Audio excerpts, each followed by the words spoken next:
ഒരിക്കല് ഒരു സന്ധ്യസമയമാണ്, നല്ല കാറ്റും കോളും ഉണ്ട്. ഒരു മനുഷ്യനൊരു ബാന്ധവും ഇങ്ങനെ കെട്ടിപ്പിടിച്ച് ഓടി വരികയാണ്. കടത്തുകാരൻ പറഞ്ഞു, കടത്തിന്ന് അവസാനിച്ചു, കാരണം ഭയങ്കര മഴക്കാറാണ്, ഇനി മുന്നോട്ട് വള്ളം ഇറക്കാൻ പറ്റത്തില്ല.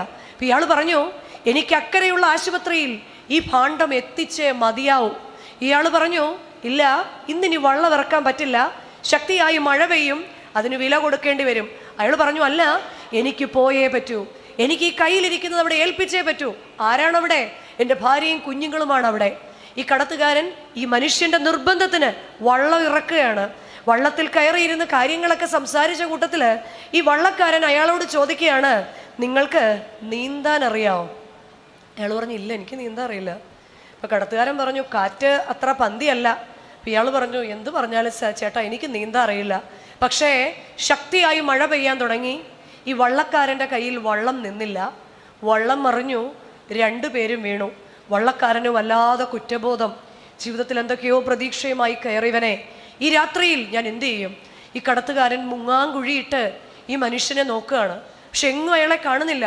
വലിയ സങ്കടത്തോടെ ഈ കടത്തുകാരൻ നീന്തി അപ്പുറത്തുള്ള പാറമേൽ ചെന്ന് അയാളുടെ മുണ്ടും തോർത്തുമെല്ലാം കുടഞ്ഞു വിരിച്ചപ്പോൾ ഒരാളനക്കം അവിടെ പാറയിലിരിക്കുന്നു. അയാൾ ചോദിച്ചു, ആരാ അത്? അന്നേരം നേരത്തെ വള്ളത്തിലിരുന്നവൻ പറഞ്ഞു, ചേട്ടാ, ഇത് ഞാനാ. കടത്തുകാരൻ അങ്ങോട്ട് ഓടിച്ചെന്ന് മുഖത്തേക്ക് സൂക്ഷിച്ചു നോക്കി, അതെ, തൻ്റെ കൂടെ വള്ളത്തിലിരുന്നവനാണ്. അയാളോട് ചോദിച്ചു, നീ എങ്ങനെ ഇവിടെ വന്നു? അത് ഞാനിവിടെ എത്തി. നീയല്ലേ എന്നോട് പറഞ്ഞത് നീന്താൻ അറിഞ്ഞുകൂടാ എന്ന്? അപ്പം അയാൾ മറുപടിയായിട്ട് പറഞ്ഞു, ഞാൻ ഇപ്പോഴും പറയുന്നു ചേട്ടാ, എനിക്ക് നീന്താൻ. പിന്നെ നീന്തൽ അറിയുന്ന എന്നേക്കാൾ മുൻപേ നീ എങ്ങനെ ഇവിടെ എത്തി? അയാൾ ഈ ഭാണ്ഡം നെഞ്ചിൽ ചേർത്ത് പിടിച്ചിട്ട് പറഞ്ഞു, എനിക്ക് നീന്തിയേ മതിയാവൂ. പ്രിയമുള്ളവരെ, എൻ്റെ നിങ്ങളുടെയൊക്കെ ജീവിതത്തിൽ പലപ്പോഴും ഇട്ടിട്ട് പോകണമെന്ന് നമുക്ക് തോന്നിയിട്ടുണ്ട്, ഈ ജീവിതം മതിയാക്കണമെന്നൊക്കെ തോന്നിയിട്ടുണ്ട്. പക്ഷെ അപ്പോഴെല്ലാം നീന്തിയത് എന്തുകൊണ്ടാ? നീന്തിയേ മതിയാവൂ. നീന്താൻ ആഗ്രഹമുണ്ടായിട്ടല്ല, നീന്തിയേ മതിയാവൂ. ഏത് കടത്തിൽ നിന്നും നീന്തി കയറിയേ മതിയാവൂ. ചിലരെ നശിപ്പിക്കുന്നവരുടെ കൂട്ടുകെട്ടാവും, ചില കൂട്ടുകെട്ടുകളിൽ നിന്ന് നീന്തി പുറത്തു വന്നേ മതിയാവൂ. നമ്മുടെ കുടുംബങ്ങളെ ഓർക്കുമ്പോൾ ചില ബലഹീനതകളൊക്കെ പലർക്കും ഉണ്ടാകും, ബലഹീന സ്വഭാവങ്ങൾ ഉണ്ടാകും. ചിലർക്ക് ദേഷ്യപ്പെടുന്ന സ്വഭാവം ഉണ്ടാവും, ചിലർക്ക് അസൂയയുടെ സ്വഭാവം ഉണ്ടാവും, ചിലർക്ക് മദ്യപിക്കുന്ന സ്വഭാവം ഉണ്ടാവും. പക്ഷെ കുടുംബത്തെക്കുറിച്ച് ഓർക്കണം. ദൈവം എന്നെ ഏൽപ്പിച്ചിരിക്കുന്ന ഈ ഭാണ്ഡത്തെക്കുറിച്ച് ഓർക്കുമ്പോൾ ഞാൻ നീന്തിയേ മതിയാവൂ. ഈ നീന്തിയേ മതിയാവൂത് അത് പ്രത്യാശയ്ക്ക് കാരണമായി തീരും. ഈ പ്രത്യാശ എത്ര പറഞ്ഞാലും എന്തോ കണ്ടിട്ട് സന്തോഷിക്കാനാ എന്ന് നമ്മൾ പലപ്പോഴും നമ്മളോട് തന്നെ ചോദിക്കുന്നവരാ. സന്തോഷിക്കണമെന്നൊക്കെ ഉണ്ട്, പക്ഷേ at the end of the day ഞാൻ ചിന്തിക്കും, ഞാൻ എന്ത് കണ്ടിട്ട് സന്തോഷിക്കാനാ? എത്ര പ്രതീക്ഷയോടെ ഞങ്ങൾ മക്കളെ വളർത്തി. ഇപ്പം ഞങ്ങൾ ആരോടും പറയുന്നില്ലെന്നേ ഉള്ളൂ. എത്ര പ്രതീക്ഷയോടുകൂടി ഞാൻ ഓരോ കാര്യങ്ങൾ ചെയ്തു. ദുഃഖം ഉള്ളിൽ കടിച്ചമർത്തുക.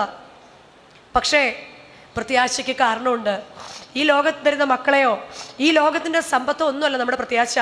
യെശയ്യാ പ്രവാചകന്റെ പുസ്തകം 49-ാം അധ്യായം 15-ാമത്തെ വാക്യത്തിൽ കർത്താവ് നമ്മളോട് പറയാ, നിനക്കൊരു പ്രത്യാശയ്ക്ക് കാരണമുണ്ട്. ഒന്നാമത്തെ കാരണം എന്താണെന്നറിയോ?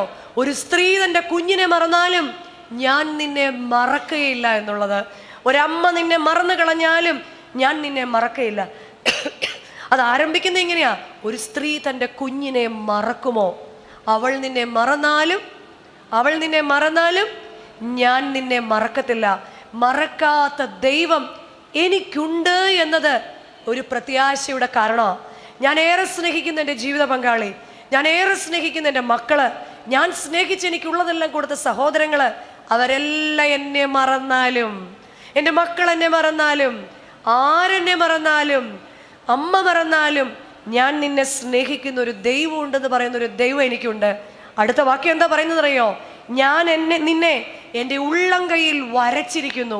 ഇത് കാലങ്ങളായിട്ട് കേൾക്കുന്നതല്ലേ? ഞാൻ നിന്നെ എൻ്റെ നമുക്കറിയാം, നമ്മൾ എയർപോർട്ടിലൊക്കെ വേണ്ട, റേഷൻ കടയിൽ പോയാൽ മതി, ഇവിടെ എവിടെയെങ്കിലും പോയാൽ മതി, നമ്മളെ എന്താ ചെയ്യിക്കുന്നത്? തമ്പാ ചെയ്യിക്കുന്നത്. എന്താ കാര്യം? ഈ തമ്പ് ഇങ്ങനെ ചെയ്യുന്നതിൻ്റെ കാരണം എന്താ? ഇത്രയും കോടി ജനങ്ങൾ ഈ ലോകത്ത് ജീവിച്ചിട്ടും നമുക്കല്ലാതെ ഈ തമ്പ് ഇംപ്രഷൻ വേറെ ആർക്കും ഇല്ല. ഉണ്ടോ? ഈ തമ്പ് ഇംപ്രഷൻ നമുക്കല്ലാത്ത വേറെ ആർക്കും ഇല്ല. വീണ്ടും നമ്മളെ പല സ്ഥലത്തൊന്നും പറയും, ആ കണ്ണാടി ഊരിയിട്ട് ഇങ്ങോട്ട് സൂക്ഷിച്ചു നോക്കൂ. അപ്പം നമ്മളിങ്ങനെ കണ്ണാടി ഊരിയിട്ട് ഇങ്ങനെ സൂക്ഷിച്ചു നോക്കും. അപ്പോൾ ആ ഗേറ്റ് ഓപ്പൺ ആയിട്ട് പറയും, പൊയ്ക്കോളാൻ പറയും. ശരിയല്ലേ? കാരണം എന്താ? നമ്മുടെ ഈ കൃഷ്ണമണി അതുകൊണ്ട് കർത്താവ് പറഞ്ഞ, നീ എനിക്കെൻ്റെ കണ്ണിലെ കൃഷ്ണമണി പോലെയാണ്. അമ്മ മറന്നാലും ഞാൻ നിന്നെ മറക്കത്തില്ല, ഞാൻ നിന്നെ എൻ്റെ ഉള്ളം കയ്യിൽ. അപ്പം നമ്മൾ പറയും അങ്ങനെയൊക്കെ പറഞ്ഞ കർത്താവിൻ്റെ ചില സമയത്ത് നമ്മുടെ വിശ്വാസം നമ്മളെ ഉലച്ചു കളയും. അപ്പം നമ്മൾ ഓർക്കണം, ഈ തമ്പ് ഇംപ്രഷൻ എനിക്ക് മാത്രമേ ഉള്ളൂ എങ്കിൽ, കോടാനുകോടി മനുഷ്യർ ജീവിച്ച ഈ ലോകത്തിൽ, കോടാനുകോടി മനുഷ്യർ ഇപ്പോൾ ജീവിക്കുന്ന ഈ ലോകത്തിൽ, കോടാനുകോടി മനുഷ്യർ ഇനി ജീവിക്കേണ്ട ഈ ലോകത്തിൽ എനിക്ക് മാത്രമേ ഇതുണ്ടോ എങ്കിൽ, ദൈവത്തിന് ഞാൻ എന്ന പേഴ്സണെ കുറിച്ച്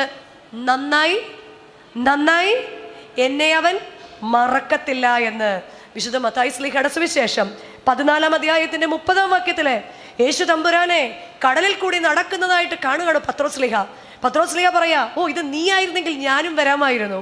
പത്രോസ് ലീഹയോട് യേശു തമ്പുരാൻ പറയാണ്, നടന്നു വരിക. നടന്നു പോയി എങ്കിലും കാറ്റും കോളും കണ്ട് ലക്ഷ്യം മാറി ഭയന്നു പോയിട്ട്, കർത്താവേ രക്ഷിക്കണമേ എന്ന് നിലവിളിക്കുക. പലപ്പോഴും ജീവിതത്തിൻ്റെ കാറ്റിലും കോളിലും രക്ഷിക്കണമേ എന്ന് നിലവിളിക്കുന്നവരാ നമ്മൾ. ഈ നിലവിളിയാണ് നമ്മളിൽ നിന്ന് അന്യം നിന്ന് പോകരുതാത്തത്. അതുകൊണ്ടാണ് കർത്താവിനെ കുറിച്ച് കുരിശുമായിട്ട് നടന്നു പോകുന്നത് കണ്ടപ്പോൾ സ്ത്രീകൾ കരഞ്ഞപ്പോൾ കർത്താവ് പറഞ്ഞു, ഊസ്ലേം പുത്രിമാരെ, നിങ്ങളെ ചൊല്ലിയും നിങ്ങളുടെ മക്കളെ ചൊല്ലിയും കരയാനാ പറഞ്ഞത്. എന്നാൽ നമുക്ക് ഇന്ന് നമ്മുടെ മക്കളെ ചൊല്ലി എന്താ കരയേണ്ടതെന്ന് പോലും അറിയാത്ത അവസ്ഥയാ. നിലവിളിക്കുമ്പോൾ നമുക്കൊരു പ്രത്യാശയുണ്ട്, നിലവിളിക്കുമ്പോൾ നമുക്കൊരു പ്രതീക്ഷയുണ്ട്.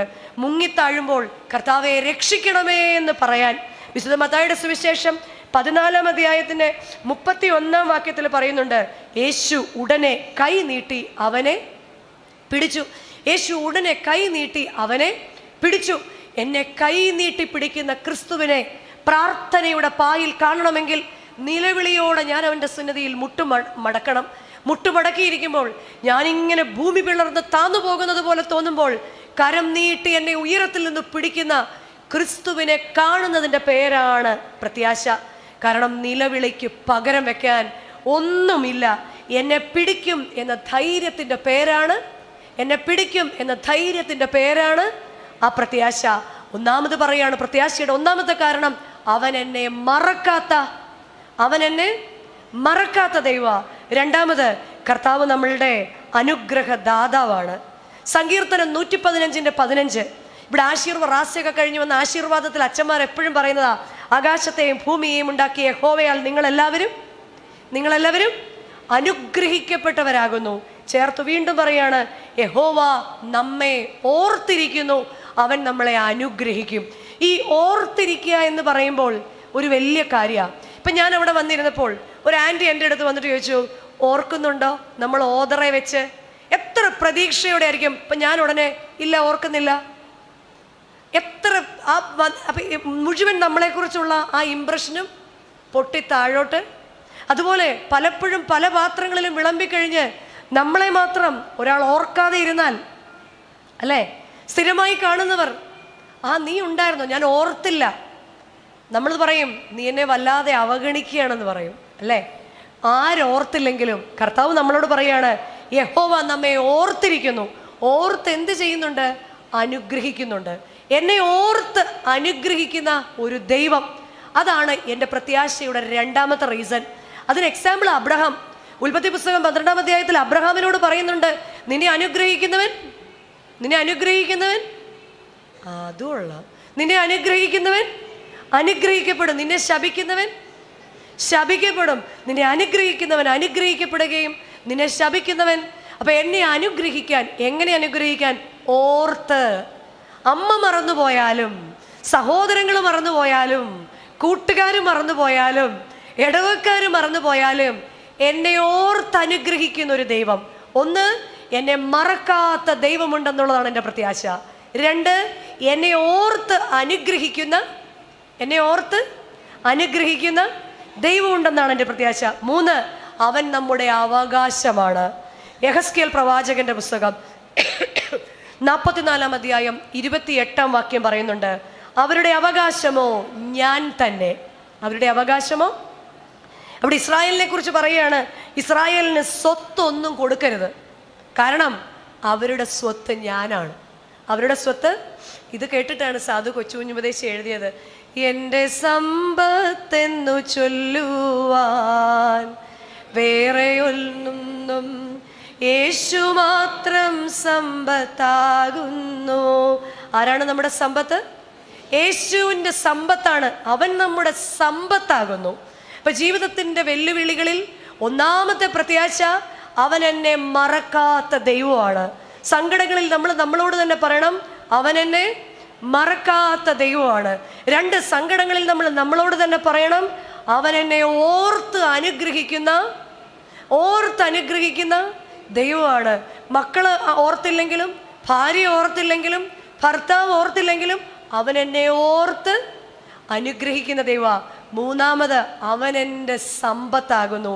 ഈ ഭൂമിയിലെ സമ്പത്തിനു വേണ്ടി എന്തുമാത്രം കിടന്ന് കഷ്ടപ്പെട്ടിട്ടാണ് നമ്മളെല്ലാം ഇങ്ങനെ നരച്ചത്. എന്തുമാത്രം. ഒരു സൈഡിൽ കൂടെ പോകുമ്പോൾ മറ്റേ സൈഡിൽ കൂടെ കൂട്ടും, ഈ സൈഡിൽ കൂടെ പോകുമ്പോൾ ഡ്യൂട്ടി ഓവർ ടൈം. ഇപ്പം റിട്ടയർ ചെയ്തിരുന്ന് ചിന്തിക്കുമ്പം ഞാൻ എന്തിനായിരുന്നു ഇങ്ങനെ കിടന്ന് ഞാൻ അന്നാലും കുഴപ്പമില്ല ഇച്ചിരി എന്തെങ്കിലുമൊക്കെ. എന്നാൽ ഇന്ന് നമുക്ക് എന്തെങ്കിലും ഒന്ന് സംഭവിക്കട്ടെ, ആദ്യം അപ്പന്മാരാണെങ്കിൽ കയ്യിൽ ആകെ എന്തേ കാണത്തുള്ളൂ? അമ്മമാരുടെ കയ്യിൽ വളയും മാലയൊക്കെ കാണും. അപ്പന്മാരുടെ കയ്യിൽ എന്തേ കാണത്തുള്ളൂ?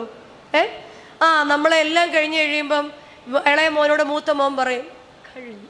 എപ്പോഴായിരുന്നു? 5 മിനിറ്റായി. സത്യങ്ങളാണ്.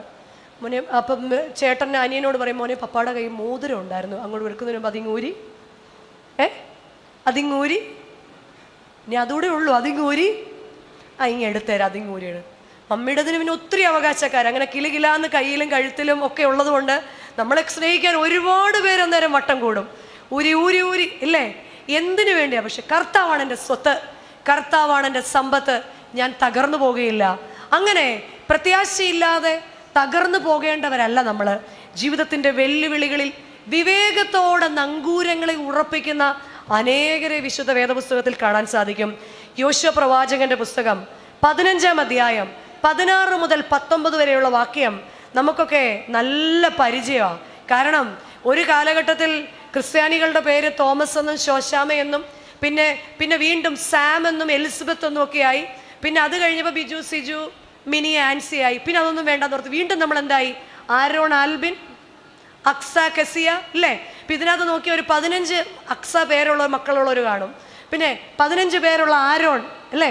സ്കൂളിൽ രജിസ്റ്റർ എഴുതാൻ നേരത്തെ ഏറ്റവും കൂടുതൽ എഴുതുന്ന പേരേതാണെന്നറിയോ? ആരോണും അക്സായും കെസിയായുമാണ്. ആരാന്നൊന്നും നമുക്ക് ഇഷ്ടമല്ല, പക്ഷേ അത് നമുക്ക് വളരെ പ്രിയപ്പെട്ട. ശരിക്കും ആരാ ഈ അക്സ? ആരാണ് അക്സ? ആരാണ്? വിശ്വാസത്തിനും ധൈര്യത്തിനും പേര് കേട്ട നേതാവായ കാലേബിന്റെ മകളാണ് അക്സ. മോശയ്ക്ക് ശേഷം ഇസ്രായേലിനെ നയിച്ചവനായ യോശുവ പ്രവാചകനോടൊപ്പം യാത്ര ചെയ്ത, ഇസ്രായേൽ ജനത്തെ കനാൻ ദേശത്ത് എത്തിക്കുവാൻ വേണ്ടി അക്ഷീണം പ്രവർത്തിച്ച കാലേബിന്റെ മകളാണ് അക്സ. എന്താണ് അക്സയുടെ പ്രത്യേകത എന്നറിയാമോ? യോശുവ പ്രവാചകന്റെ പുസ്തകം 15-ാം അധ്യായം 16 മുതൽ 19 വരെയുള്ള വാക്യത്തിൽ കിരിയത്ത് സേഫർ വിജയിക്കുക എന്നത് ഇസ്രായേൽ ജനത്തിന്റെ ആവശ്യമാണ്. ഇവിടെ ഒരു മോട്ടിവേഷനാണ് അപ്പൻ കൊടുത്തത് യുദ്ധത്തിന് പോകുന്നവർക്ക്. യുദ്ധത്തിന് പോകുന്നവരോട് പറഞ്ഞു, ഈ കിരിയത്ത് സേഫർ ജയിച്ചു വരുന്നവന് വേണ്ട, ഞാൻ എൻ്റെ സുന്ദരിയായ മകളെ വിവാഹം ചെയ്തു കൊടുക്കും. അവരെന്ത് ചെയ്തു? ഒഥനിയേൽ ആ വെല്ലുവിളി ഏറ്റെടുത്തു. ഒഥനിയേൽ കിരിയത്ത് സേഫർ വിജയിച്ചു. കിരിയത്ത് സേഫർ വിജയിച്ച് കടന്നു വന്നവന് കാലേബ് തൻ്റെ മകളായ അക്സയെ വിവാഹം ചെയ്തു കൊടുക്കുകയാണ്. കാലേബ് തൻ്റെ മകളായ അക്സയെ വിവാഹം ചെയ്തു കൊടുത്ത് അവരെ തെക്കേ ദേശത്തേക്ക് അയച്ചപ്പോൾ അക്സ തൻ്റെ ഭർത്താവായ ഒഥനിയേലിനോട് പറഞ്ഞു, ചോദിക്കേ.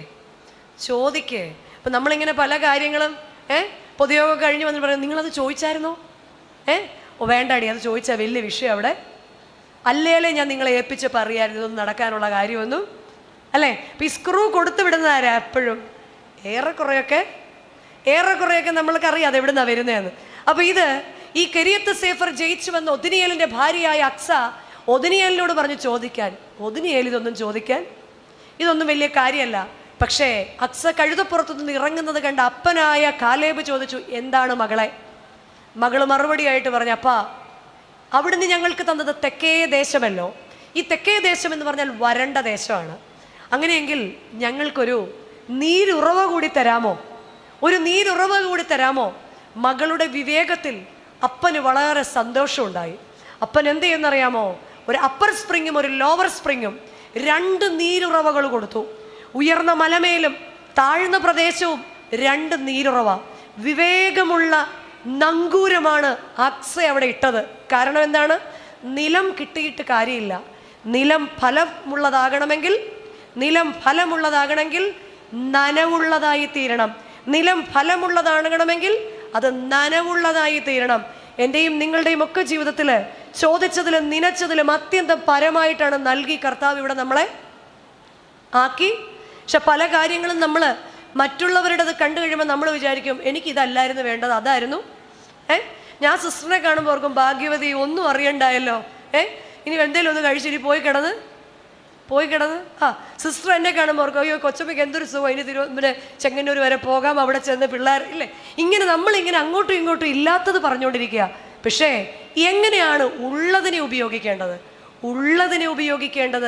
ഉള്ളതിനെ നനവുള്ള ഫലഭൂയിഷ്ഠിയുള്ള തോട്ടം, മറ്റുള്ളവരുടെ കയ്യിലുള്ളതിനെയല്ല, എനിക്കു ദൈവം തന്നിരിക്കുന്നതിനെ നനവുള്ള തോട്ടമാക്കി മാറ്റണമെങ്കിൽ ഇവിടെ കാലേബ് അപ്പനായ ദൈവത്തിനോട് തുല്യമാണ്.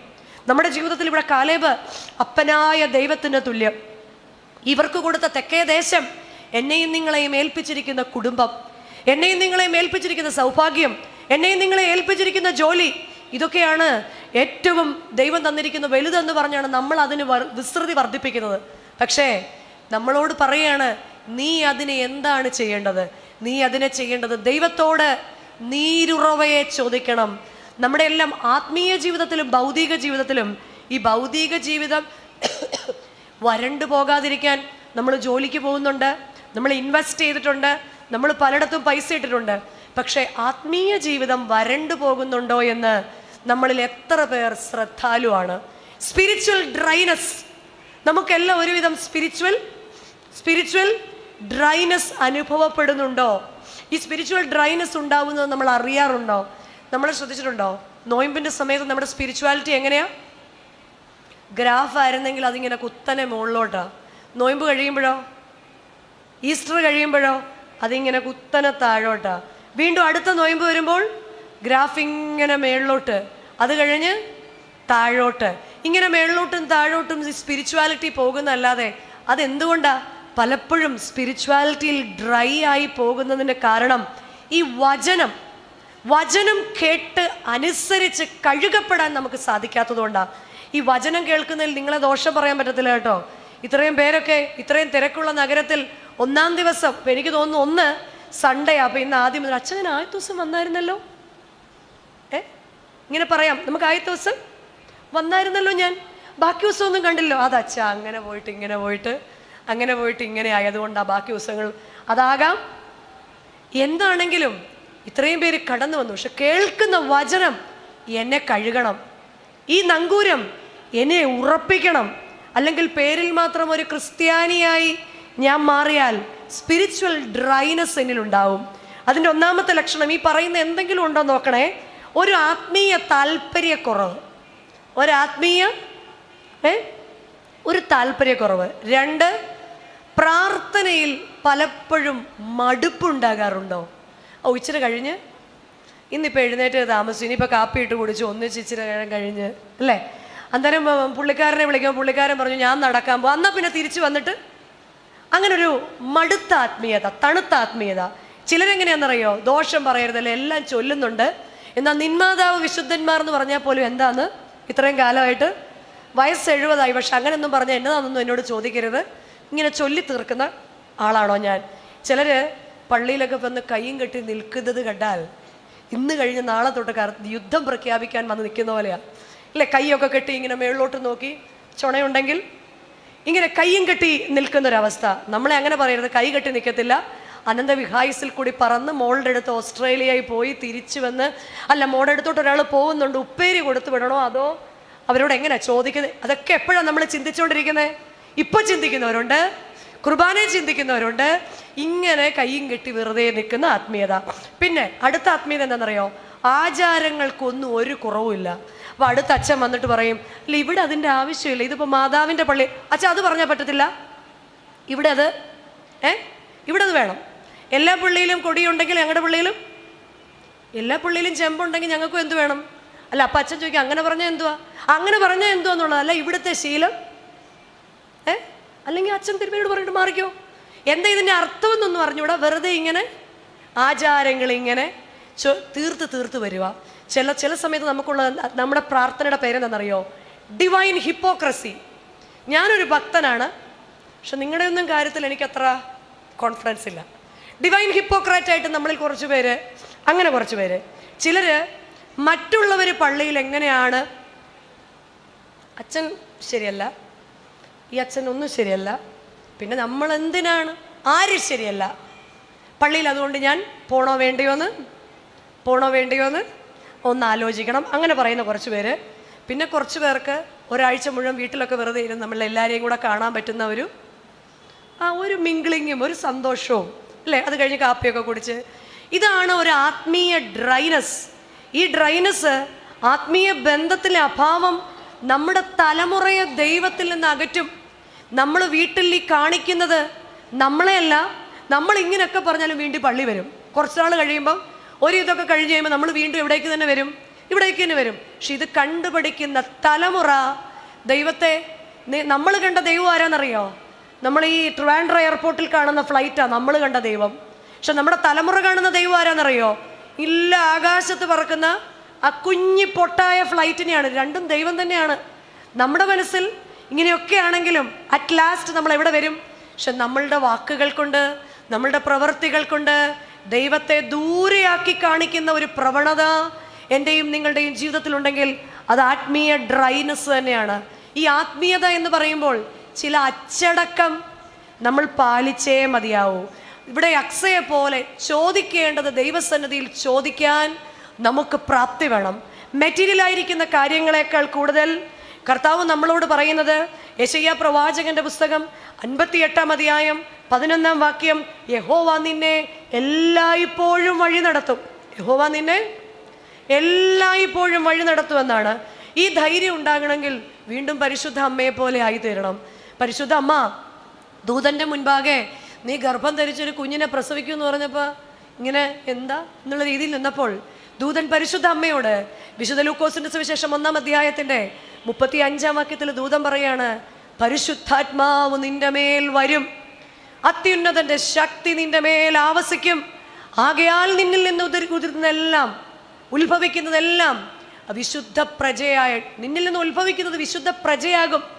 ഇത് നമ്മളോടും പറയാണ്. നമുക്കും പലതും സാധിക്കാത്തത് എന്തുകൊണ്ടെന്നറിയോ? നമുക്ക് പരിശുദ്ധാത്മാവിൻ്റെ അഭാവമാണ്. പരിശുദ്ധാത്മാവിനെ കൂടാതെ ഈ ലോക ജീവിതത്തിൽ ഒരു ക്രിസ്ത്യാനിക്ക് മുന്നോട്ട് പോകാൻ സാധിക്കില്ല. അവിടെയാണ് സ്പിരിച്വൽ ഡ്രൈനസ് വരുന്നത്. ഇങ്ങനെ എന്തെങ്കിലുമൊക്കെ കാട്ടിക്കൂട്ടി പെരുന്നാൾ നടത്തി മുന്നോട്ട് പോകാനല്ലാതെ ദൈവത്തിൻ്റെ പരിശുദ്ധാത്മാവിനെ കൂടാതെ, കാരണം ജ്ഞാനത്തിൻ്റെയും സത്യത്തിൻ്റെയും ആത്മാവാണ്, ആലോചനയുടെ ആത്മാവാണ്. ഈ പരിശുദ്ധാത്മാവാണ് നമുക്ക് വേണ്ടത്. ഈ പരിശുദ്ധാത്മാവ് നമുക്ക് വന്നാൽ എന്ത് ഗുണമുണ്ടെന്നറിയാമോ? 58-ാം അധ്യായം 11-ാം വാക്യത്തിൽ വീണ്ടും പറയുന്നുണ്ട് യെശയ്യാ പ്രവാചകൻ, നീ നനവുള്ള തോട്ടം പോലെയാകും, വെള്ളം വറ്റിപ്പോകാത്ത നീരുറവയായി മാറും. ഏത് പ്രായത്തിലും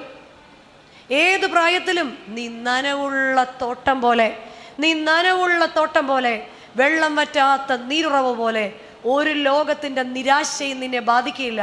അക്സയെ പോലെ നീരുറവയെ ചോദിച്ചു വാങ്ങാൻ നമുക്ക് സാധിക്കണം. വീണ്ടും പരിശുദ്ധാത്മാവ് വന്നു കഴിഞ്ഞാൽ എന്ത് കിട്ടും? നിന്റെ സന്തതി പുരാതന ശൂന്യങ്ങളെ പണിയും.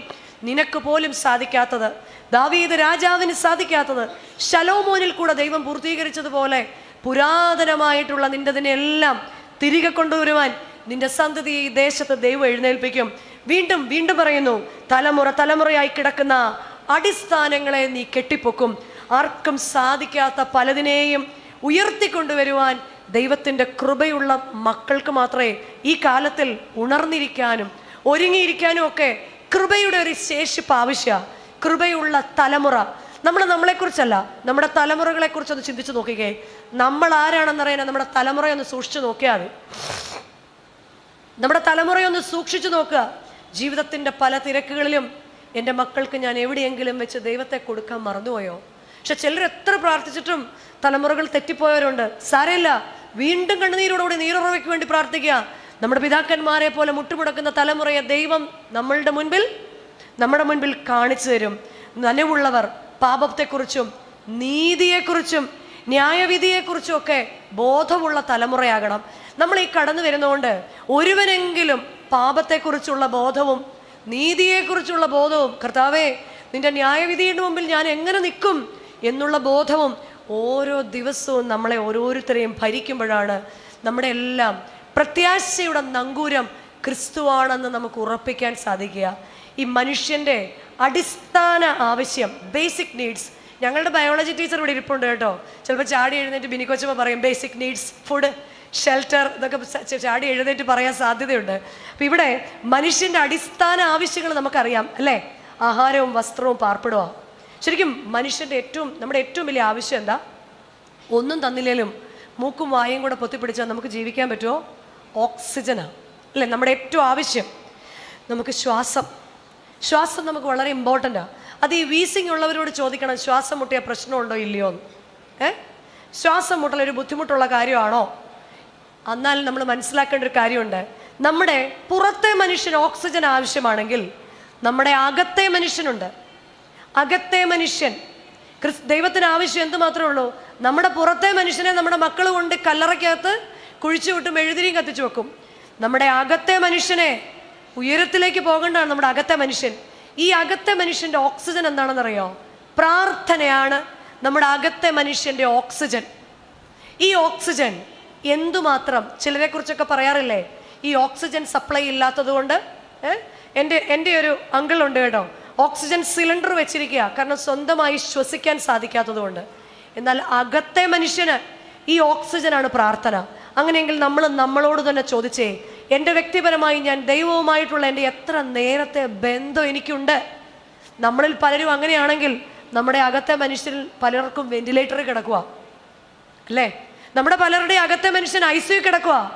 ശ്വാസം ഉണ്ടോയെന്ന് ചോദിച്ചാൽ ജീവനുണ്ട് എന്നെനിക്ക് പേരുണ്ടെങ്കിലും ഞാൻ മരിച്ചവനാകുന്നു. വെളിപ്പാട് പുസ്തകം 3-ാം അധ്യായത്തിൽ പറയുന്നു, 2-ാം വാക്യത്തിൽ പറയുന്നു, ജീവനുണ്ട് എന്ന് പേരുണ്ടെങ്കിലും പുറമെയൊക്കെ ഇങ്ങനെ ഭക്തി വേഷമൊക്കെ എനിക്കുണ്ട്, പക്ഷെ ശക്തി സാക്ഷ്യമില്ലാതെ ഇങ്ങനെ വെന്റിലേറ്ററിൽ കിടക്കുക എൻ്റെ അകത്തെ മനുഷ്യൻ.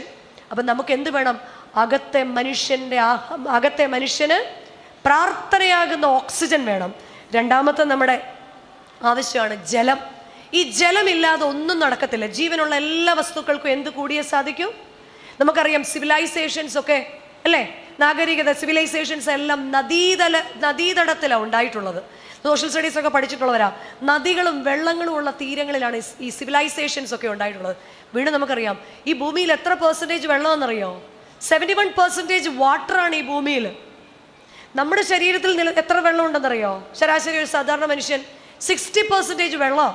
അപ്പം നമുക്ക് എന്ത് കൂടിയേ തീരൂ? നമുക്ക് ജലം കൂടിയേ തീരൂ. അതുകൊണ്ടാ യേശു തമ്പുരാൻ ഉത്സവത്തിൻ്റെ ഒടുക്കത്തെ നാളിൽ നിന്നുകൊണ്ട് പറഞ്ഞത്, ദാഹിക്കുന്നേവരുമേ നിങ്ങൾ എൻ്റെ അടുക്കലേക്ക് വരുവിൻ, ദാഹിക്കുന്നവരെല്ലാം എൻ്റെ അടുക്കലേക്ക് വരണം. മനുഷ്യ ശരീരത്തിന് ആവശ്യമുള്ള എന്നിലെ ഇന്നർ മാൻ, അകത്തെ മനുഷ്യന് ആവശ്യമിരിക്കുന്ന ജലമാണ് പരിശുദ്ധാത്മാവ്, ഹോളി സ്പിരിറ്റ്. നമ്മളിൽ എത്ര പേർക്ക് ആ ബോധ്യമുണ്ട്? പരിശുദ്ധാത്മാവ് എൻ്റെ ഉള്ളിൽ വരണം. ഈ ദിവസത്തെ ശുശ്രൂഷകളിലെല്ലാം വചനം കേൾക്കുമ്പോൾ പരിശുദ്ധാത്മാവ് എൻ്റെ ഉള്ളിൽ വരണം. പാപത്തെക്കുറിച്ചൊരു ബോധം, എൻ്റെ കുറവുകളെക്കുറിച്ചൊരു ബോധം. ഈ ആദാമിന് ഈ സാന്നിധ്യം നഷ്ടപ്പെട്ട കൂട്ടത്തിൽ ബാക്കി മുഴുവനും കൂടെ പോയി. ഈ ഒരെണ്ണം താഴെ പോയപ്പോൾ ആദാമിൻ്റെന്ന് മുഴുവൻ പോയി. യഹോവയാം ദൈവം എന്ത് ചെയ്തു? മതി, ഇങ്ങ് വന്നേ, നീയും നിന്റെ ബെറ്റർ ഹാഫിനെയും വിളിച്ച് ഇവിടുന്ന് ഇറങ്ങിക്കോളാൻ പറഞ്ഞു. എന്നിട്ട് യഹോവയാം ദൈവം എന്ത് ചെയ്തു? പറുദീസയ്ക്ക് ചുറ്റും വേലി കെട്ടി. പറുദീസ് നമുക്കാകെ ഒരാളുടെ വേലി അറിയത്തുള്ളത്. ആരുടെയാ? സ്ത്രീ സമാജക്കാർക്ക് നന്നായിട്ട് അറിയാം. ആരുടെ വേലിയാ? ഇയ്യോബിൻ്റെ വേലി അല്ലേ? സ്ത്രീകളോട് പ്രാർത്ഥിക്കാൻ പറഞ്ഞ ആദ്യം പ്രാർത്ഥിക്കുന്ന വാക്കാണ് ഇയ്യോബിന് വേലി കെട്ടിയതുപോലെ. ഇതാ വേലിയല്ല, പുറത്താക്കിയിട്ട് വേലിയും കെട്ടി. എൻ്റെയും നിങ്ങളുടെയും ആത്മീയ ഭൗതിക ജീവിതത്തിൽ നമ്മുടെ സംസാരങ്ങൾ കൊണ്ടോ നമ്മുടെ പ്രവർത്തനങ്ങൾ കൊണ്ടോ നമ്മുടെ നിഷേധാത്മകമായ ജീവിതം കൊണ്ടോ ആത്മീയ അഭിനയം കൊണ്ടോ എൻ്റെ ദൈവം എൻ്റെ അനുഗ്രഹങ്ങൾക്ക് വേലി കെട്ടി എന്നെ പുറത്താക്കുമോ? എൻ്റെ മക്കളുടെ അനുഗ്രഹത്തിന് പലപ്പോഴും വേലി കെട്ടി കിടക്കുന്നത് എൻ്റെ പ്രശ്നം കൊണ്ടാണോ? അവിടെ പരിശുദ്ധാത്മാവ് കൂടിയേ സാധിക്കൂ. ദൈവം എൻ്റെ അനുഗ്രഹങ്ങൾ എൻ്റെ മക്കൾക്ക് കൊടുക്കണമെങ്കിൽ എന്തു വേണം? ദൈവം ഒരു വേലി കെട്ടാതെ അനുഭവം എന്നിൽ ഉണ്ടാകണം. അടുത്ത എൻ്റെ ബേസിക് നീഡാണ് ആഹാരം, അല്ലേ? എനിക്ക് ആഹാരം വേണ്ട, ഒന്നും കഴിക്കുന്നില്ല അച്ഛാ, അതുകൊണ്ട് ഇത്രയേ ഉള്ളൂ എന്നൊക്കെ നമ്മൾ കൈകൊണ്ട് കാണിക്കും. ഈ ഇത്രയേ ഉള്ളൂ എങ്കിലും നമ്മുടെ ശരീരത്തിന് എന്ത് കൂടിയേ സാധിക്കും? എന്ത് കൂടിയേ സാധിക്കൂ? ആഹാരം കൂടിയേ സാധിക്കുള്ളൂ. നമ്മുടെ അകത്തെ മനുഷ്യനും എന്ത് വേണം? അകത്തെ മനുഷ്യനും എന്ത് വേണം? നമ്മുടെ അകത്തെ മനുഷ്യൻ്റെ ആഹാരമാണ് ദൈവത്തിൻ്റെ വചനം. ഇന്ന് സ്വാഗത പ്രസംഗത്തിൽ കൊച്ചച്ഛൻ ഏത് ഉപമയെക്കുറിച്ചാ പറഞ്ഞേ? ഏത് ഉപമയെക്കുറിച്ച് പറഞ്ഞ്? വിത്തുകളുടെ, അല്ലേ? ശീമാ നമസ്കാരത്തിൽ നമ്മൾ പാടാറുണ്ട്, ഞങ്ങളെ നൽനിലമാക്കണമേ നാഥാ നിൻ കൃപയാൽ. ബാക്കി പാട്. തിരുവചനത്തിൻ വിത്തുകളാത്മാവിൽ വളരണമേ, ഞങ്ങളെ നൽനിലമാക്കണമേ നാഥ. എങ്ങനെ? തിരുവചനത്തിൻ്റെ വിത്തുകൾ ഞങ്ങളുടെ ഉള്ളിൽ കിളിക്കാൻ. നമ്മളെല്ലാം വചനം കേൾക്കുന്നുണ്ട്. ഈ വചനം എന്തെങ്കിലും അകത്തിരിപ്പുണ്ടോ? വേണമെന്ന് വിചാരിക്കും. ഇതൊന്നും കഴിഞ്ഞ ദിവസം ഒരാൾ എന്നോട് പറഞ്ഞു, ടീച്ചർ എവിടെയെങ്കിലുമൊക്കെ പോയി പ്രാർത്ഥിക്കണമെന്നുണ്ട്. പക്ഷെ അവിടോട്ട് ഞാൻ പഠിച്ചുകൊണ്ടൊക്കെ പോകും. അവിടെ ചെന്ന് നിൽക്കുമ്പം അതെല്ലാം അങ്ങ് പോകും. അവിടെ ചെല്ലുമ്പോൾ അതെല്ലാം ഞാൻ ചോദിച്ചു, പിന്നെ എന്ത് ചെയ്തു? പിന്നെ ഞാൻ പാമ്പാക്കുട നമസ്കാരം കൊണ്ടുവന്ന് വായിക്കും, അല്ല ഇപ്പോൾ എന്തോ ചെയ്യാൻ. ആഗ്രഹമുണ്ട്, പക്ഷെ അതിങ്ങോട്ട് എൻ്റെ വചനത്തിൻ്റെ വിത്തുകൾ. വചനം എന്നെ കഴുകണം, വചനം എന്നെ കീറണം, വചനം എന്നെ ഉരയ്ക്കണം, വചനം എന്നെ പോളിഷ് ചെയ്യണം. എന്നിട്ട് നല്ല നിലമാക്കിയിട്ട് ദൈവത്തിൻ്റെ പരിശുദ്ധാത്മാവ് ഉണ്ടെങ്കിൽ മാത്രമേ. ഇന്ന് നമ്മൾ ഫുഡിനെ കുറിച്ച്, നമ്മുടെ മക്കളെക്കുറിച്ച് ഭയങ്കര നമ്മൾ കോൺഷ്യസാണ്. കാരണം എന്താ? നമ്മുടെ കുഞ്ഞുങ്ങളെല്ലാം കുറേ ആഹാരം കഴിക്കുന്നുണ്ട്, പക്ഷെ ഹെൽത്തി ആയ ഫുഡ് നമ്മുടെ മക്കൾ കഴിക്കുന്നില്ല എന്നുള്ള വലിയ ടെൻഷനാണ്. അതാണ് നമ്മുടെ അകത്തെ മനുഷ്യനും നമ്മുടെ മക്കൾക്ക് ഹെൽത്തി ഡയറ്റാണോ വചനം? നമ്മുടെ മക്കൾ വചനം വായിക്കുന്നത് എങ്ങനെയാ? പരീക്ഷയുടെ അന്ന് രാവിലെ നമ്മൾ പറയും, മോനെ ബൈബിള്. അപ്പം നമ്മുടെ മക്കൾ എന്ത് ചെയ്യും? ഈ നടുക്കൂന്ന് ഇങ്ങനെ എടുത്തിട്ട്, ഞാൻ എൻ്റെ കണ്ണ് പർവ്വതങ്ങളിലേക്ക് ഉയർക്കുന്നു, എൻ്റെ സഹായം എവിടെ നിന്ന് വരും? എൻ്റെ സഹായം ആകാശവും ഭൂമിയും സൃഷ്ടിച്ച എൻ്റെ സഹായം ആകാശവും ഭൂമിയും സൃഷ്ടിച്ച യഹോവയിൽ നിന്ന് വരും. കഴിഞ്ഞു. ഇന്നത്തെ വചന ധ്യാനം ഇവിടെ അവസാനിച്ചിരിക്കുന്നു. കഴിഞ്ഞു. ഇങ്ങനെയാണ് നമ്മളുടെ പലരുടെയും, അല്ലേ? ബാക്കിയെല്ലാം നമ്മുടെ വീട്ടിൽ സെപ്പറേറ്റ് ഉണ്ട്. പക്ഷേ ഈ വേദപുസ്തകം എല്ലാവർക്കും കൂടെ ഒരെണ്ണം ഷോക്കേസ് വെച്ചിട്ടുണ്ട്. വേണ്ടപ്പോൾ മാത്രം.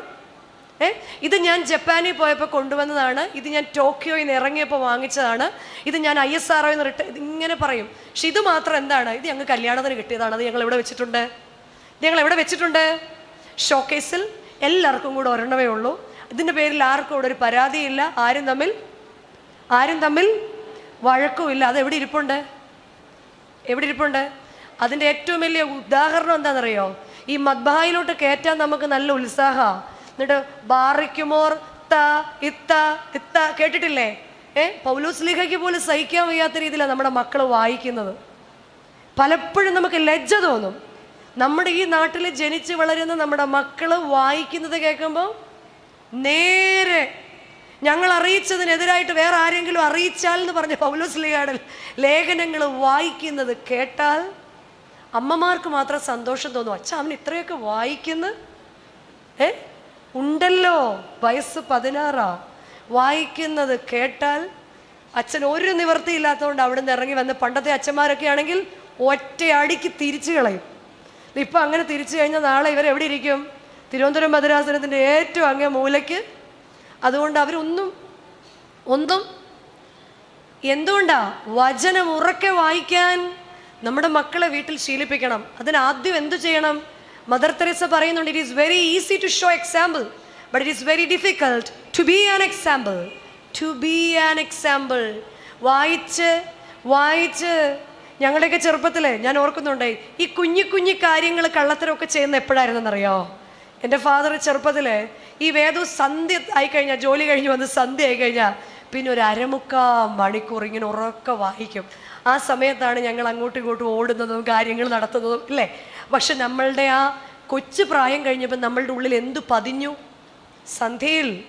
സന്ധ്യയിൽ ഇങ്ങനെ വായിക്കുന്ന ഒരപ്പനും ഒരമ്മയും ഒക്കെ കണ്ടു വളരുമ്പോൾ മാത്രമാണ് നമ്മുടെ ഇന്നറായിട്ടുള്ള നമ്മുടെ ആത്മാവിന് ഹെൽത്തി ഡയറ്റ് നമ്മൾ കൊടുക്കുന്നുള്ളൂ. പിന്നെ നമുക്ക് അടിസ്ഥാനപരമായ ആവശ്യമാണ് വസ്ത്രം, വസ്ത്രത്തിൻ്റെ കാര്യത്തിൽ നമ്മളെ സംബന്ധിച്ച് ഇന്ന് ഒരു കുറവുമില്ല അല്ലേ? ഇന്ന് ഇങ്ങോട്ട് വരാൻ നേരത്ത് തന്നെ നമ്മൾ ഒരു സാധനം തപ്പാൻ വേണ്ടി എന്ത് ചെയ്ത് കാണും? മുഴുവൻ ഇങ്ങോട്ട് വാരി എടുത്തിട്ട് ഇത് മുഴുവനും എടുത്ത് അല്ലേ ഒരെണ്ണം എടുക്കും. ഇതെല്ലാം ഇഷ്ടം പോലെയാ. പക്ഷെ ആത്മീയ വസ്ത്രത്തിൻ്റെ അവസ്ഥ എന്താ? സക്രിയ പ്രവാചകന്റെ പുസ്തകം 3-ാം അധ്യായത്തിൻ്റെ 3-ാം വാക്യത്തിൽ പ്രവാചകനായിരിക്കുന്ന യോശുവായ്ക്ക് നേരെ സാത്താൻ കുറ്റം ചുമത്തുന്നുണ്ട്. കാരണം എന്താണെന്നറിയോ? അവൻ്റെ ആത്മീയ വസ്ത്രം മുഷിഞ്ഞിരിക്കുന്നു. സാത്താൻ പറയുന്നതിന് കാരണം അവൻ്റെ വസ്ത്രം മുഷിഞ്ഞിരിക്കുന്നു. അവൻ്റെ വസ്ത്രം മുഷിഞ്ഞിരിക്കുന്നു. എൻ്റെ ആത്മീയ വസ്ത്രം എങ്ങനെയാ? ഞാൻ എന്തിനാണ് ദൈവസന്നിധിയിൽ മുട്ടുമടക്കുന്നത്? ഞാൻ എങ്ങനെയാണ് ദൈവസന്നിധിയിൽ മുട്ടുമടക്കുന്നത്? ഞാൻ എങ്ങനെയാണ് എൻ്റെ ആലയത്തിൽ വന്ന് നിൽക്കുന്നത്? ഞാൻ എന്താണ് എൻ്റെ ആലയത്തിൽ കേൾക്കുന്നത്?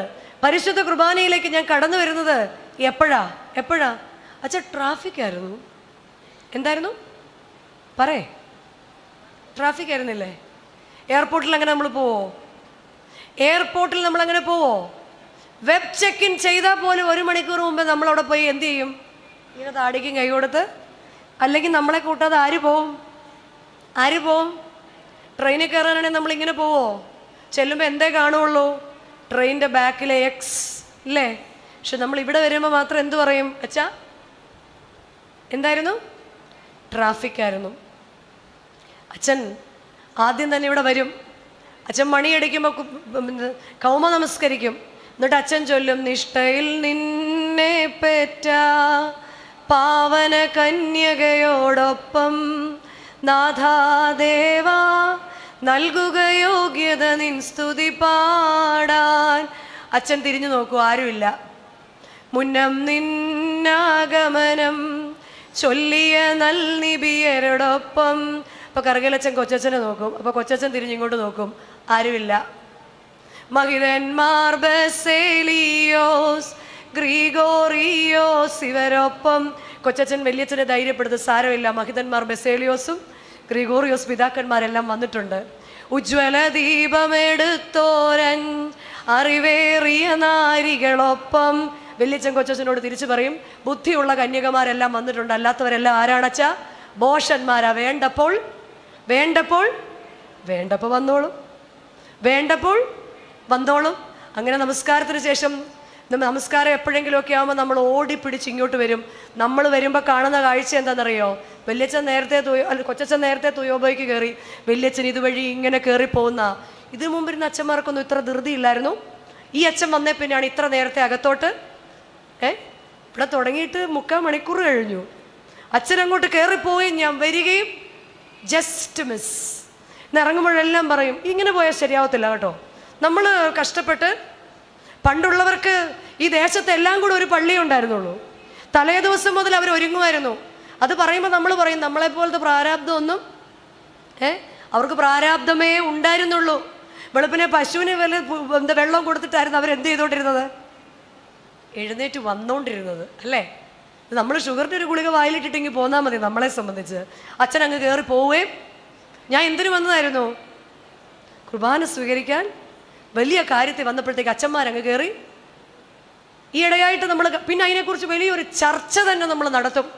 അത് കഴിഞ്ഞ് പരിശുദ്ധ കുർബാന ആരംഭിച്ചതിന് ശേഷം ഏവങ്കേലിയോൻ വായിച്ചത് എന്താണെന്ന് ചോദിച്ചാൽ ആകെ അറിയാവുന്നത് സൺഡേ സ്കൂൾ പിള്ളേർക്ക് മാത്രമാണ്. കാരണം സൺഡേ സ്കൂളിൽ ചെല്ലുമ്പോൾ അവർ ചോദിക്കും, എന്താ ഇന്ന് എന്തായിരുന്നു? നമ്മളോട് ചോദിക്കണം. നമ്മൾ പറയും, എന്തോ കേട്ടു എടി ഞാനങ്ങ് ഒരാഴ്ചത്തേക്ക് വലിയ ആത്മീയ ആഹാരമായിട്ട്. അപ്പം നമുക്ക് കാണാൻ സാധിക്കണം, ഗിരിമേളൊക്കെ നിന്ന് കർത്താവ് പറയുന്നത് കാണാൻ നമുക്ക് പരിശുദ്ധ കുർബാനയിൽ സാധിക്കണം. വീണ്ടും പരിശുദ്ധ കുർബാനയുടെ അടുത്ത ഘട്ടത്തിലേക്ക് അച്ഛൻ തിരിഞ്ഞ് പ്രൊമിയോൻ സദറ വായിക്കുമ്പം അച്ഛൻ ഇങ്ങനെ അനുതാപ ഹൃദയത്തോടു കൂടി, കർത്താവെ, ഭൂമിയിലെ നിന്ദ്യ പൂഴിയായ ഞാൻ എൻ്റെ പാപത്തെയും എൻ്റെ ജനത്തിൻ്റെ പാപത്തെയും നിന്നോട് അർപ്പിക്കുന്നു, ഞങ്ങളോട് കരുണ തോന്നണമേ എന്ന് പ്രാർത്ഥിക്കും. നമ്മളപ്പം നേരത്തെ പറഞ്ഞതുപോലെ എന്ത് ചെയ്തുകൊണ്ടിരിക്കുക? ഓസ്ട്രേലിയ വഴി ഇങ്ങനെ ഉപ്പേരി കൊടുത്തു വിടണോ? അതോ ഇപ്രാവശ്യം നമ്മളിങ്ങനെ പൊയ്ക്കൊണ്ടിരിക്കുക. ഇടയ്ക്കിടയ്ക്ക് ആ മണി അടിച്ചില്ലായിരുന്നെങ്കിൽ നമ്മളെല്ലാം അങ്ങനെ ഇരുന്ന് സമാധിയായി പോകുമായിരുന്നു. ഇടയ്ക്കിടയ്ക്ക് അച്ഛൻ തിരിഞ്ഞിട്ട് പറയും, നിങ്ങൾക്കെല്ലാവർക്കും നിങ്ങൾ ഒരു സമാധാനവും കൊടുക്കുന്നില്ല. ഇവരാരും ആ സമാധാനം പറയുന്നില്ല കേട്ടോ. ഇവിടെ നിന്ന് ആരെങ്കിലും പറഞ്ഞു നോക്കിക്കുക സമാധാനം. അച്ഛൻ കൂടെ പറയുന്നുണ്ട്, നിങ്ങൾക്കെല്ലാവർക്കും ഇവിടെ ഇരിക്കുന്ന ആർക്കെങ്കിലും സമാധാനം ഉണ്ടോ? എന്താ കാര്യം? അച്ഛനോടൊപ്പം കർത്താവ് പറയുന്നുണ്ട്, ഞാൻ നിങ്ങൾക്ക് നൽകുന്ന സമാധാനമോ അത് ലോകം നൽകുന്ന സമാധാനമല്ല, ലോകം നൽകുന്നത് പോലെയുള്ള സമാധാനമല്ല. കാരണം ഏതവസ്ഥയിലും പ്രത്യാശയുടെ നങ്കൂരം ക്രിസ്തുവായിരിക്കണം. അപ്പോൾ നിങ്ങൾ ആ പ്രശ്നത്തിൻ്റെ നടുവിൽ സമാധാനം കണ്ടെത്താൻ ശീലിക്കും. വലിയ വലിയ രോഗങ്ങളുമായിട്ട് കടന്നു പോകുന്നവരെ ആശ്വസിപ്പിക്കാൻ നമ്മൾ ചെല്ലും. നമ്മൾ അവരെ കാണുമ്പോൾ കരയും. അപ്പോൾ അവർ നമ്മളോട് പറയും, സാരമില്ല, കർത്താവ് ഇതിനെല്ലാം. നമ്മൾ കരഞ്ഞേച്ച് തിരിച്ചു. ശ്രദ്ധിച്ചിട്ടുണ്ടോ? വലിയ വലിയ പ്രതിസന്ധി കൂടെ ഒക്കെ കടന്നു പോകുന്നവരെ ആശ്വസിപ്പിക്കാൻ നമ്മൾ ചെല്ലും, നമ്മൾ കരയുകയും ചെയ്യും. അവർ നമ്മളോട് പറയും, സാരമില്ല, ദൈവമെല്ലാം. കാരണം ചെറിയതുപോലും നമുക്ക് താങ്ങാൻ പലപ്പോഴും സാധിക്കാറില്ല. പക്ഷെ വലുതിൽ കൂടെ നമ്മൾ കടന്നു പോവുകയും ദൈവത്തിൻ്റെ സമാധാനം സത്യമായിട്ട് സ്വീകരിക്കാൻ നമുക്ക് സാധിക്കണം. അതിനുശേഷം കർത്താവിൻ്റെ തിരുശരീര രക്തങ്ങൾ അച്ഛൻ കൈകളിലെടുത്ത് പ്രാർത്ഥിക്കുന്നതിന് തൊട്ടു മുൻപേ മാലാഖമാർ പരിശുദ്ധൻ പരിശുദ്ധൻ, അന്നേരം പറയുന്നത് പെരുവെള്ളത്തിൻ്റെ ഇരമ്പൽ പോലെ. എത്ര മാലാഖമാരാ? ഒന്നോ രണ്ടോ മാലാഖമാരല്ല, 9 വൃന്ദം. നമ്മൾ അന്നേരം ഇതൊന്നും അറിയുന്നില്ല. അത് പകുതിയാവുമ്പോഴാണ് നമ്മൾ കേൾക്കുക പരിശുദ്ധൻ തൊട്ടാച്ച്. എല്ലാവരും ചൊല്ലുമ്പോൾ നമ്മൾ എന്ത് ചെയ്യും? കൂടെ പരിശുദ്ധൻ പരിശുദ്ധൻ പരിശുദ്ധൻ. ശരിക്കും 9 വൃന്ദം മാലാഖമാരോടൊപ്പമാണ് പിതൃപുത്ര പരിശുദ്ധാത്മാവാം ദൈവത്തെ സ്തുതിക്കാൻ നമുക്ക് അന്നേരം അവസരം നൽകുന്നത്. അത് കഴിയുമ്പോൾ നമുക്ക് നല്ല ഉത്സാഹമാണ്. കാരണം എന്താ? ഇനി ഒരു പ്രാർത്ഥനയും കൂടെ കഴിഞ്ഞാൽ പിന്നെ നമുക്ക് പരിശുദ്ധാത്മാവ് ആവസിച്ച് ഈ അപ്പത്തെ കർത്താവിൻ്റെ തിരുശരീരം തിരു രക്തം കൂടെ കേൾക്കുകയും നമ്മൾ പിന്നെ എന്ത് ചെയ്യും?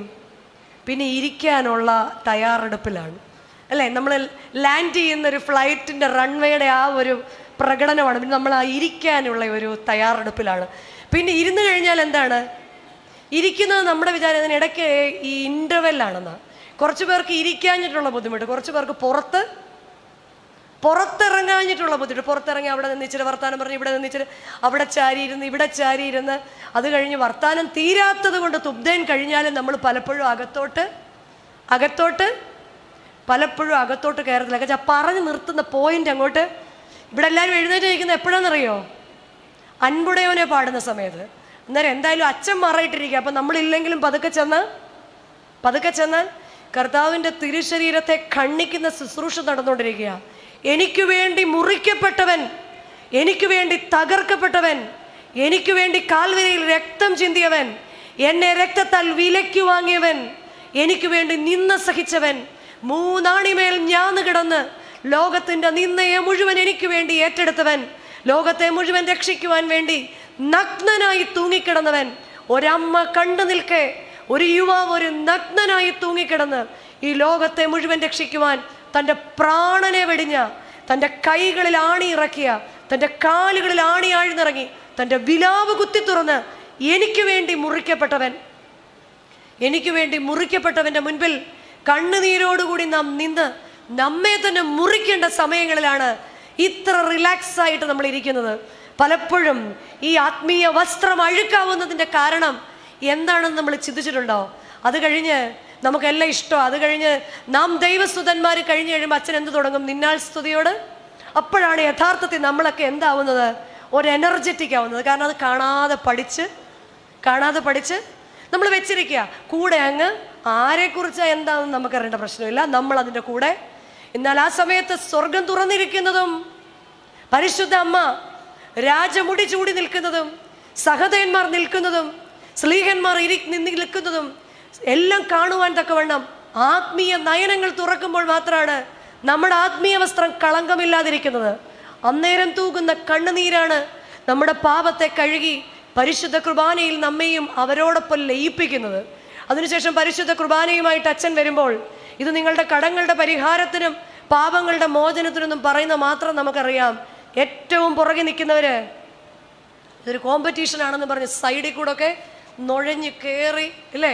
പരിശുദ്ധ കുർബാനയിൽ നമുക്ക് ചൊല്ലിത്തരുന്ന ഒരു പ്രാർത്ഥനയുണ്ട്. എൻ്റെ കർത്താവേ നിന്നെ ഭക്ഷിക്കാൻ എന്നെ യോഗ്യരാക്കണം. എന്തിന്? അവിടുത്തെ പരിശുദ്ധ ശരീരം ഞാൻ ഭക്ഷിക്കുമ്പം എന്ത് കിട്ടണം? എൻ്റെ ഹാപ്പി ബർത്ത്ഡേ ആണ്, അതുകൊണ്ടാണോ? അല്ല, അവിടുത്തെ പരിശുദ്ധ ശരീരം ഭക്ഷിക്കുന്നത് മൂലം എൻ്റെ ദുർമോഹങ്ങൾ ക്ഷയിക്കണം. ജീവനുള്ള കാസായിൽ നിന്ന് ഞാൻ പാനം ചെയ്യുമ്പോൾ എൻ്റെ ദുർവികാരങ്ങൾ, ഞാനൊരു പുതിയ മനുഷ്യനാകണം. ഓരോ പരിശുദ്ധ കുർബാനയും സ്വീകരിക്കുമ്പോൾ ഞാൻ പുതിയ മനുഷ്യനാകണം. എൻ്റെ ആത്മീയ വസ്ത്രം വെളിപ്പാട് പുസ്തകത്തിൽ പറയുന്നത് പോലെ വെള്ള നീലയങ്കി ധരിച്ച് കയ്യിൽ കുരുത്തോലയും പിടിച്ച് കർത്താവിൻ്റെ വരവിനായിട്ട് ഒരുങ്ങുകയാണ്. അതിനുശേഷം പരിശുദ്ധ കുർബാന ഈ പടിഞ്ഞാറോട്ട് എഴുന്നള്ളിക്കുന്ന സമയത്ത് ദോഷം പറയല്ലോ, അവിടെ ഇവിടെയും പോയിരിക്കുന്നവരെല്ലാം ഓടി എല്ലാ വാതിലിലും ചുറ്റും തെള്ളി അന്നേരം ഒരു പ്രാർത്ഥനയും. അന്നേരം പ്രാർത്ഥിക്കാൻ സമയം കിട്ടത്തില്ല കേട്ടോ. അത് കർത്താവിൻ്റെ രണ്ടാമത്തെ വരവിനെയാണ് കാണിക്കുന്നത്. കർത്താവ് ഇതുപോലെ വരും. അന്നൊന്നിനും സമയമില്ല. ഊവോ എന്നോ ഇല്ല എന്നുള്ള ശബ്ദം മാത്രം. ഊവോ ഇല്ലയോ? അത് കർത്താവെ അങ്ങനെ ആയതുകൊണ്ട് ഇല്ല. ഊവോ ഇല്ലയോ? കർത്താവെ അന്ന് ഞാൻ നിന്റെ മുൻപിൽ നിൽക്കുമ്പോൾ പോകുവീൻ, ഞാൻ നിന്നെ അറിയുന്നില്ല എന്ന ശബ്ദം ഇതായിരിക്കണം. നമ്മളുടെ ഭൗതിക നീഡ്സ് ഒക്കെ ആവശ്യം തന്നെ, വേണ്ട എന്ന് പറയുന്നില്ല. പക്ഷെ സ്പിരിച്വൽ ഡ്രൈനസ് എന്നെ നശിപ്പിക്കും, എൻ്റെ തലമുറയെ നശിപ്പിക്കും, എൻ്റെ തലമുറയുടെ തലമുറയെ നശിപ്പിക്കും. നമ്മൾ പലപ്പോഴും പറയും വിദേശ രാജ്യങ്ങളിലൊക്കെ പള്ളികൾ അങ്ങനെയായി, പിന്നെ എന്തായി, പള്ളികൾ ബാറായി, പബ്ബായി. പക്ഷെ ഒന്നുമല്ല കേട്ടോ, എല്ലാം ഒന്നും അങ്ങനെയൊന്നും അല്ല കേട്ടോ. ഒരു സൈഡിൽ കൂടെ അങ്ങനെ ആയെങ്കിൽ മറ്റു സൈഡിൽ കൂടെ ശക്തിയായിട്ട് അവർ തിരിച്ചു പിടിച്ചിട്ടുണ്ട്. അച്ഛനൊക്കെ വിദേശ രാജ്യങ്ങളിലൊക്കെ പോകുന്നവരാ, അല്ലെങ്കിൽ വിദേശ രാജ്യത്ത് മക്കളൊക്കെ ഉള്ളവർ ഇതിനകത്തിലുണ്ട്. അവിടെ ചെന്നിട്ട് അങ്ങനെ തോന്നിയോ? അമേരിക്ക പോലുള്ള സ്ഥലങ്ങളിൽ നമ്മുടെ ഇന്നത്തെ തലമുറ ലജ്ജിക്കുന്ന രീതിയിലാണ് അവിടുത്തെ കുഞ്ഞുങ്ങൾ ചിട്ടയോടെ ആരാധനയിൽ നിൽക്കുന്നത്. എത്ര ചിട്ടയോടെ! നമസ്കാരങ്ങളെല്ലാം എല്ലാ നിറത്തിലും പാടാൻ അറിയുന്ന, പുസ്തകങ്ങൾ കൈ പിടിക്കുന്ന ചിട്ടയുള്ള ഒരു വലിയ ഗ്രൂപ്പിനെ നമുക്ക് കാണാൻ സാധിക്കും. ഇതെല്ലാം നഷ്ടപ്പെടുന്നത് എവിടെയാണെന്നറിയോ? നമ്മുടെ നാട്ടിലാണ്. അവിടെല്ലാം പോയി എന്ന് നമ്മൾ പറഞ്ഞുകൊണ്ടിരിക്കും. പക്ഷെ പോയി എന്ന് വിചാരിച്ചിടത്തൊക്കെ അവർ മുഴുവൻ ശക്തിയോടുകൂടി അത് തിരിച്ചു പിടിച്ചു. എന്നാൽ എൻ്റെ തലമുറ പോകാതിരിക്കണമെങ്കിൽ മുഴുവൻ ശക്തിയോടുകൂടി എൻ്റെ നിലം ഞാൻ നനച്ചേ മതിയാവൂ. അതിനാദ്യം ഞാൻ എൻ്റെ ആത്മീയ വസ്ത്രം, കർത്താവ് ഇന്ന് പ്രാർത്ഥിക്കണം, കർത്താവേ എൻ്റെ ആത്മീയ വസ്ത്രത്തിൽ ഭക്തൻ എന്ന പേരുള്ള അപ്പനാണോ ഞാൻ? ഭക്തൻ എന്ന വെറും പേരുള്ള അമ്മ, ഭക്തൻ എന്ന പേരുള്ളൊരു വ്യക്തിയാണോ ഞാൻ? എൻ്റെ ഉള്ളറിയുന്നൊരു ദൈവമുണ്ട്. ദൈവത്തിൻ്റെ പരിശുദ്ധാത്മാവിനെ കൊണ്ട് അവസാനം പാർപ്പിടം. സദൃശ്യവാക്യം 18-ാം അധ്യായം 10-ാം വാക്യം, യഹോവയുടെ നാമം ബലമുള്ള ഗോപുരമാകുന്നു, നീതിമാൻ അതിലേക്ക് ഓടിച്ചെന്ന് അഭയം പ്രാപിക്കും. യഹോവയുടെ നാമം ബലമുള്ള ഗോപുരമാകുന്നു. ആരെല്ലാം ഉപേക്ഷിച്ചാലും ആരെല്ലാം തള്ളിയാലും യഹോവയുടെ നാമമാണ് ബലമുള്ള ഗോപുരം. ഈ ഗോപുരത്തിൽ അഭയം പ്രാപിക്കണമെങ്കിൽ തീർച്ചയായിട്ടും ദൈവത്തിൻ്റെ അടുക്കിലേക്ക് കടന്നു ചെല്ലാൻ കർത്താവ് എൻ്റെ സ്പിരിച്വൽ ഡ്രൈനസ്, ആത്മീയമായ വരൾച്ചയെ കർത്താവ് മാറ്റണമേ എന്ന് ഈ രാത്രിയിൽ പ്രാർത്ഥിക്കാം. ഇനിയുള്ള ദിവസങ്ങളിൽ കേൾക്കുന്ന വചനങ്ങളെല്ലാം എന്നെ ആഴത്തിൽ നനയ്ക്കാൻ, ഞാൻ നഷ്ടപ്പെടുത്തിയ കൃപ. ഇന്ന് വിത്തുകളുടെ ഉപമ കേട്ടു. അതിൻ്റെ കൂടെ അച്ഛൻ പറഞ്ഞു, ഗോതമ്പ് മണി നിലത്ത് വീണ് ചാകുന്നില്ല എങ്കിൽ അതങ്ങനെ തന്നെ ഇരിക്കും. ചത്തുവെങ്കിലോ വളരെ വിളവുണ്ടാകും. യേശുതമ്പുരാനെ കാണണമെന്ന് ആഗ്രഹിച്ച ആളുകളോട് യേശുതമ്പുരാൻ പറഞ്ഞ മറുപടിയാത്. യേശുവിനെ ഒന്ന് കാണണമെന്ന് പറഞ്ഞവരോട് പറഞ്ഞതാണ്, ഗോതമ്പ് മണി നിലത്ത് വീണ് ചാകുന്നില്ലെങ്കിൽ. ഈ ഇരിക്കുന്ന അവസ്ഥയിൽ വീണ്ടും കേട്ടിട്ട് തിരിച്ചു വന്നിട്ട് ഇത് 38ാമത്തെ കൺവെൻഷനാണ് അടുത്ത വർഷം കേൾക്കാൻ വന്നതുകൊണ്ടൊന്നും കാര്യം ആയില്ല. ഇവിടെ 2 ദിവസം നാലാഞ്ചിറ, അടുത്ത 2 ദിവസം എവിടെയാ? പേരൂർക്കട. അത് കഴിഞ്ഞ് 2 ദിവസം വണ്ടി പിടിച്ച് ഇങ്ങനെ നടന്നതുകൊണ്ട് കാര്യമായില്ല. കേൾക്കുന്നത് കർത്താവേ, ഈ വർഷത്തെ എല്ലാ ദിവസത്തെ വചന ശുശ്രൂഷയിൽ സംബന്ധിക്കുവാൻ ഇനിയൊരു കൺവെൻഷൻ കാലത്ത് ഞാനും നിങ്ങളും ജീവിച്ചിരിപ്പുണ്ടോ എന്ന് അറിയില്ല, നമുക്കറിഞ്ഞൂടാ. ഇന്നലെയും കണ്ടു, ചൂരൽമലയിൽ ഒരു മാസം 25 ലക്ഷം രൂപ കിട്ടിക്കൊണ്ടിരുന്ന കടമുറികളും വീടും പെൻഷനും എല്ലാവുമായിട്ട് കിട്ടിക്കൊണ്ടിരുന്ന ഒരാൾ ഓട്ടോറിക്ഷ ഓടിച്ച് 200 രൂപ ദിവസക്കൂലിക്ക് ഓട്ടോറിക്ഷ ഓടിക്കുക. ഒരു മാസം 25 ലക്ഷം രൂപ കടമുറികളുടെ വാടകയായും തൻ്റെ ജോലിയുടെ പെൻഷനായും ഒക്കെ കിട്ടിക്കൊണ്ടിരുന്നയാൾ ഇന്ന് 200 രൂപയ്ക്ക് ഒരാളുടെ ഓട്ടോറിക്ഷ. നമ്മുടെ നാട്ടിൽ കഴിഞ്ഞ വർഷം ചൂരൽമലയിലെ ആ വലിയ ദുരന്തത്തിൽ അതിശയത്തോടെ ഞാൻ ആ വാർത്ത വായിക്കുക. അവരിൽ നിന്നൊന്നും ഒട്ടും യോഗ്യത കൂടുതൽ നമുക്കില്ല, ഒട്ടും അവരിൽ നിന്നൊന്നും പ്രാഗൽഭ്യം പറയാൻ നമുക്കില്ല. പക്ഷെ എൻ്റെ ആത്മാവിനെ എനിക്ക് കഴുകി സൂക്ഷിക്കാൻ, ആത്മാവിന് ആവശ്യമായിരിക്കുന്ന ഓക്സിജൻ കൊടുക്കാൻ, ആത്മാവിന് ആവശ്യമായിരിക്കുന്ന പരിശുദ്ധാത്മാവിനെ, അതുകൊണ്ട് നമ്മുടെ പ്രാർത്ഥനകളിലെല്ലാം ദൈവത്തിൻ്റെ പരിശുദ്ധാത്മാവിനെ ഏൽപ്പിക്കാൻ, ഏത് വലിയ വെല്ലുവിളികളിലും ഈ പ്രത്യാശ നമ്മുടെ ആത്മാവിനൊരു നങ്കൂരമായിരിക്കണം. നമ്മുടെ വ്യക്തിപരമായ പ്രാർത്ഥനകളിലും നമ്മുടെ കുടുംബ പ്രാർത്ഥനകളിലും നമ്മുടെ ആരാധനകളിലുമെല്ലാം എൻ്റെ പ്രത്യാശ ക്രിസ്തുവിലാണ്. എന്ത് സംഭവിച്ചാലും, അമ്മ മറന്നാലും എന്നെ മറക്കാത്ത ഒരു ദൈവമുണ്ട്. അവൻ എൻ്റെ പേര് അവൻ്റെ ഉള്ളം കയ്യിലാണ് വരച്ചിരിക്കുന്നത്, അല്ലേ? ചിലപ്പോൾ അത് സംശയം തോന്നുമ്പം തമ്പ് ഓർക്കണം. വീണ്ടും അവൻ എന്നെ ഓർത്തനുഗ്രഹിക്കുന്ന ദൈവമാണ്. 3, അവൻ എൻ്റെ അവകാശമാണ്. അവൻ എൻ്റെ സ്വത്താണ്, അവൻ എൻ്റെ അവകാശമാണ്. പ്രത്യാശയിൽ ഉയർന്നു നിൽക്കാൻ, പ്രതീക്ഷയ്ക്കൊത്ത് ജീവിക്കുവാൻ പരിശുദ്ധ അമ്മയുടെ മധ്യസ്ഥത കാവലും കോട്ടയാകട്ടെ എന്ന് പ്രാർത്ഥിക്കുന്നു. പരിശുദ്ധ അമ്മ സാക്ഷ്യമുള്ളവളായി തീർന്നതുപോലെ, ധൈര്യത്തോടുകൂടി നമ്മുടെ മുൻപിൽ ജീവിച്ചതുപോലെ, എൻ്റെയും നിങ്ങളുടെയും ആത്മീയ ഭൗതിക ജീവിതങ്ങളിൽ ദൈവത്തിൻ്റെ ശബ്ദം കേട്ട് ധൈര്യത്തോടെ ജീവിപ്പാൻ ദൈവത്തിൻ്റെ പരിശുദ്ധാത്മാവ് നമ്മെല്ലാവരെയും സഹായിക്കട്ടെ എന്ന് പ്രാർത്ഥിച്ചുകൊണ്ട്, ആശംസിച്ചുകൊണ്ട് എൻ്റെ വാക്കുകളെ നിർത്തുന്നു. ദൈവം എല്ലാവരെയും അനുഗ്രഹിക്കട്ടെ.